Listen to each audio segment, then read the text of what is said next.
Hey, Coach Sean Castro here, and after posting my first squat video, I've actually been getting a lot of questions on specific things, such as what happens when my knees are coming inward, what happens when I'm coming up on my toes, or what happens when I lean forward too much in my squat. So let's look at a few possible scenarios and how to correct those should that be it, right?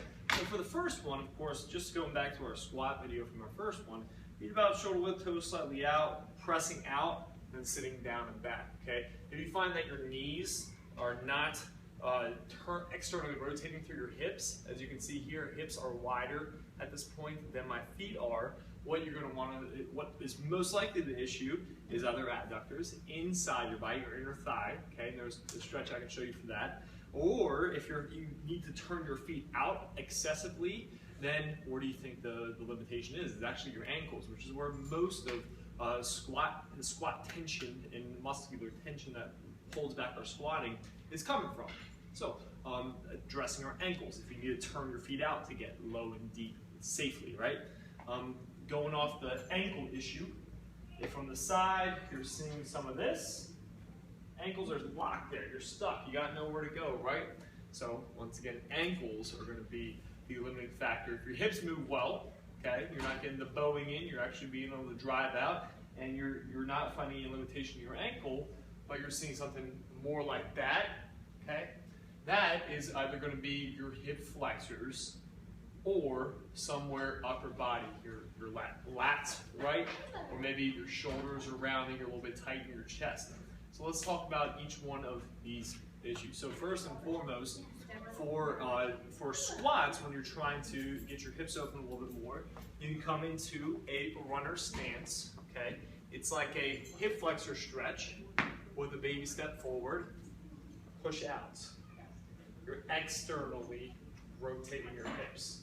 Simultaneously, we're driving this hip down, we're hitting our hip flexor. This is, if you look at me from a side shot, that'd look like I'm in the bottom of a squat, right? That is one, okay? So that would help you drive your hips outward.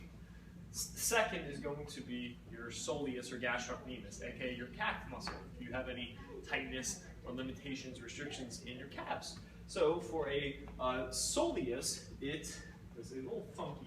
You have to search for it a little bit. I'll show you real quick though. So this leg is just supporting. This leg is actually working. We're going to bend the back knee and push the butt away. You got to search for it. If you're too far away or too close, you're not going to be able to find it. So you got to find the sweet spot that works for your body, where you feel it down through here. Almost think like your Achilles, right? Your gastroc is the actual calf, the chunky part that we see. For that, you'll want to go to your standard calf stretch, right? Or even like a heel drop. Okay. Next, hip flexors. If you're finding the forward dropping, could be if it's from the hips, simply take a knee, stomach tight, butt tight. Engage. Let me slide it a little more so you can see how my position. There you go. Stomach tight, butt tight. You don't need to force into it through your hips. Tuck your pelvis, squeeze. That will stretch us out. Remember, runner stance will be a little bit further in here with ankle underneath the knee if you're doing that first one I showed you. Right? For upper body, okay, shoulders coming inward, tight pecs, tight shoulders, right? That can be a simple doorway stretch, staying perpendicular to the wall, hooking the elbow and the hand, driving inward, open that up. And if you have a TRX or some sort of bands, you can take the handles, walk into catch the chest, do the same thing in from this angle as well. Both of those are going to actually open the upper body, the thoracic spine up.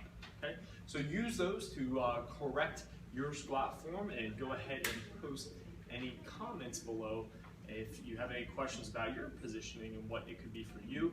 And like and share this video, please, if you found it useful.